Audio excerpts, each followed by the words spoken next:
Hello from beautiful Edinburgh. My name is Jenny. Welcome to The Bear and the Fox.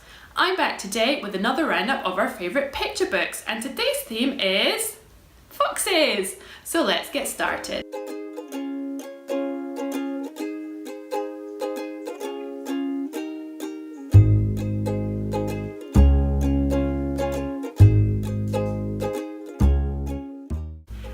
Maybe imagine, we have a bit of a soft spot for foxes here on The Bear and the Fox, so we were delighted when Thames and Hudson sent us a copy of one of their latest picture book releases for review.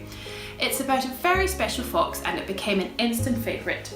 The book is called The Fox on the Swing and it's by Evelina da Ciute and Ausra Kudalaite. The book is about a boy named Paul who lives in a very tall tree on the edge of a park in the middle of a city. Here's his tree, and one day Paul makes friends with a fox and his life begins to take on meaning.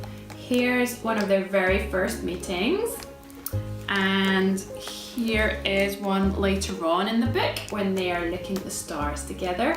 And as you can see, the illustrations in this book are absolutely beautiful. But then things begin to change when Paul moves away. Now, I don't want to give away too much because this is one of these books you really need to discover for yourself, but suffice to say, it's a book about friendship, about dreams, about loss, and about the importance of seeking happiness in the little things in life. This is one of my favourite pages in the book, where the fox explains that the happiest things in the world are orange. A big orange, carrot cake, goldfish, marmalade, trees in autumn, but most of all, happiness is a fox. Our younger son, who made our family complete, is called Fox. It's his middle name, but we call him Mr. Fox. So we wholeheartedly agree that happiness is indeed a fox. But even if you don't have a special fox in your life, you will absolutely love this book. The illustrations are both beautiful and quirky, with lots of little details to look out for, and there's always something new to discover. It is quite a long picture book, but both my boys were completely enthralled from start to finish. Next up is a book from my childhood. It's called Hacking and it's by John Birmingham. Now, we have the German edition, which translates to Hacking the Fox. In English, it's just called Hacking, or also Hacking the Fox Who Went Down to the Valley. The story features a family of foxes, here they are, who live in peace on a hillside, and Daddy Fox always warns the little foxes not to venture down into the valley or the huntsman will catch them, just like their uncle. But Haki ignores his father's warning. He goes down to the valley and the inevitable happens. Here he is being chased. So, will Harkeen be able to escape the fox hunt, or will life on the hillside as they know it be over for the foxes?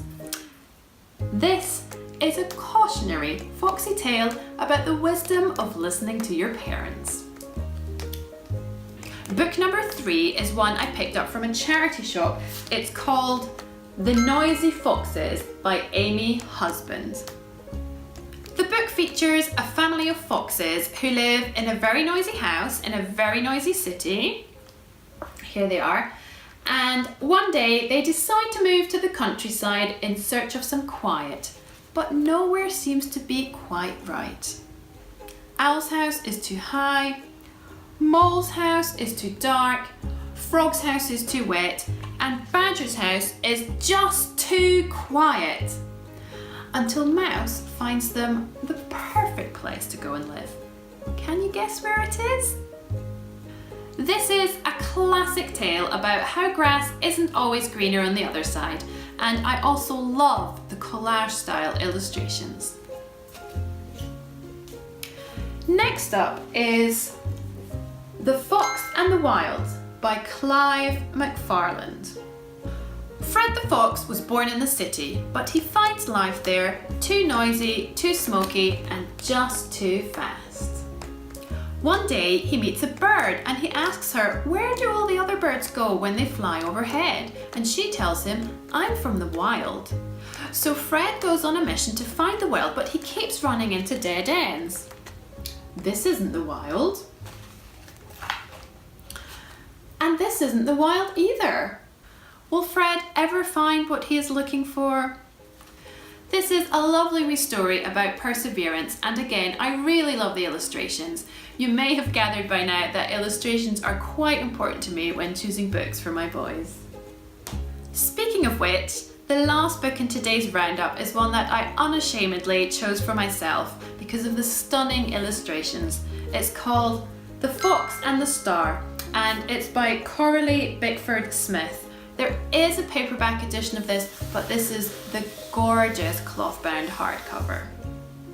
The story is about a timid little fox who lives in a deep, dense forest with a star who lights his way at night as his only friend. So here's the fox, and on the next page, here's the star who lights his way. Until one night, everything changes. It's dark when Fox wakes up and he has to face the forest alone. He goes in search of his star all the way to the edge of the forest. He doesn't find his friend, but he does find something more beautiful instead. This is a visually stunning fable with a subtle message about overcoming grief. And every single page in this book is a work of art, so I just wanted to show you a couple more. Here is the fox tangled in some thorns, and then this is one of my favourite pages, close up of his eyes, and then final one, some beetles. My 3-year-old wasn't really that taken with this book, but my 7-year-old, who loves his art, was really taken with just how beautiful this book is. And that's it for today. If you enjoyed today's episode, please do like this video and subscribe to the channel. If you'd like to check out the books in more detail, I will pop a link to my blog in the notes below. If you've got any other great Foxy picture books you'd like to recommend, or if you'd like to suggest a theme for a future book roundup, then please leave a comment below and I will take those on board. And I will see you next time. Bye!